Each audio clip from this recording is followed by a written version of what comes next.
मित्रों नमस्कार। मित्रों, स्पिरिचुअल दिव्य ज्ञान में आपका स्वागत है। आज मैं राधा कृष्ण की कथा सुना रहा हूँ, आप लोग ध्यान से सुने। सतयुग और त्रेता युग बीतने के बाद जब द्वापर युग आया तो पृथ्वी पर झूठ, अन्याय, असत्य, अनाचार और अत्याचार होने लगे और फिर प्रतिदिन उनकी अधिकता में वृद्धि होती चली गई। अधर्म के भार से पृथ्वी दुखित हो उठी। उसने ब्रह्मा, विष्णु और शिव के पास पहुंचकर प्रार्थना की कि वे उसे इस असहनीय भार से मुक्त करें, लेकिन वे तीनों ही पृथ्वी को इस भार से मुक्त करने में असमर्थ थे। कोई उपाय न देकर विष्णु ने कहा, चलिए हम लोग भगवान के पास चलें, वही हमें कोई उपाय बता सकेंगे। विष्णु, लक्ष्मी, ब्रह्मा और शिव के साथ गोलोक में पहुँचे तो उन्होंने परब्रह्म परमेश्वर को कृष्ण के रूप में और उनकी माया को राधा के रूप में देखा।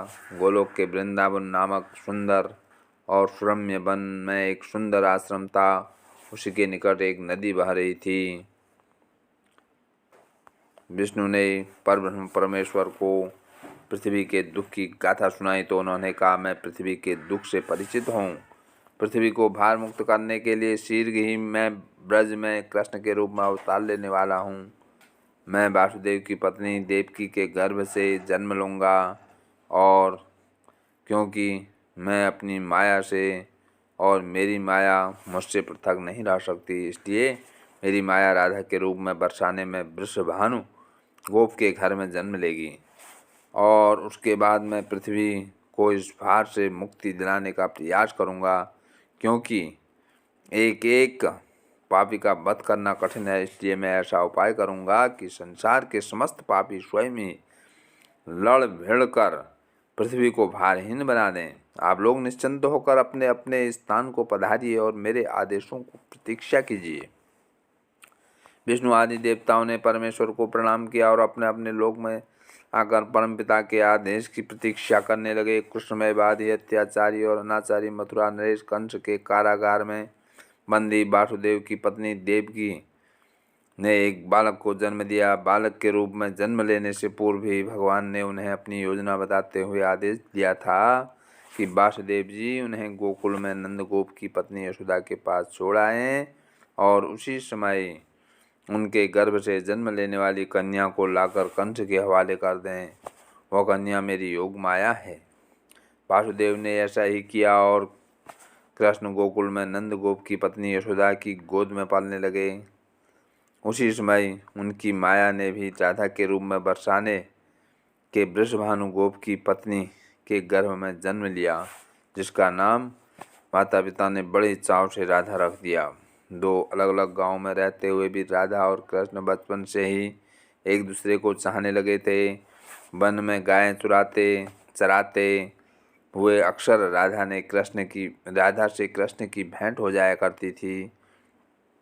फिर जब वे दोनों बड़े हो गए तो जब भी रात की बेला में कृष्ण अपनी बांसुरी के स्वरों द्वारा अपनी प्रियतमा राधा को पुकारते, राधा अपनी सहेली गोप बालाओं के साथ कृष्ण के पास पहुंच जाती।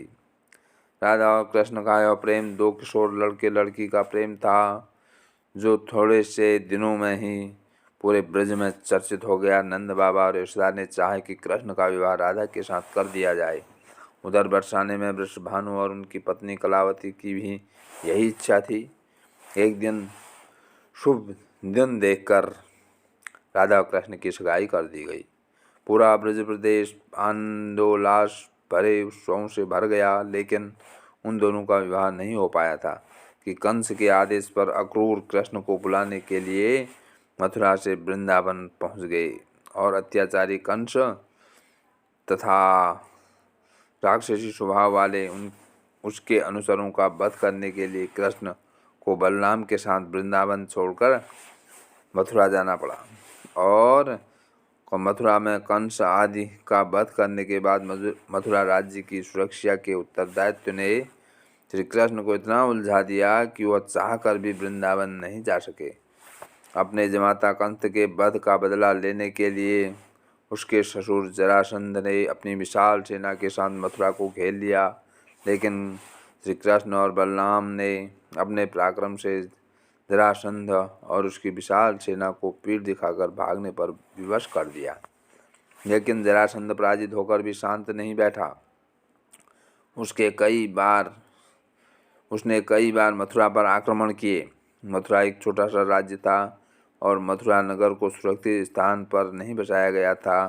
अतः श्री कृष्ण ने मथुरा छोड़कर अन्य कहीं जाने का निश्चय कर लिया और जरासंध की विशाल सेना के बीच से मथुरा वासियों को सुरक्षित निकालकर हजारों योजन दूर भारतवर्ष के पश्चिमी सागर तट पर ले गए और द्वारका नगर की स्थापना करके एक शक्तिशाली यादव राज्य स्थापित कर दिया। अक्रूर के साथ मथुरा छोड़कर आने के बाद श्री कृष्ण और राधा का मिलन फिर कभी नहीं हुआ, लेकिन वे आजीवन एक दूसरे को भूल नहीं पाए। वैभव संपन्न द्वारका में अनेक सुंदर पत्नियों का प्यार पाकर भी वो राधा के प्यार को नहीं भूल पाए और संसार आज भी राधा कृष्ण के प्रेम को आदर्श प्रेम के महान और अमर प्रतीक के रूप में याद करता है। उनकी मूर्तियां भारत के मंदिरों में नहीं, विदेशों में भी अनेक मंदिरों में प्रतिष्ठित हैं और लोग बड़े भक्तिभाव से उनकी पूजा आराधना करते हैं। दोस्तों, वीडियो सुनने के लिए बहुत बहुत धन्यवाद।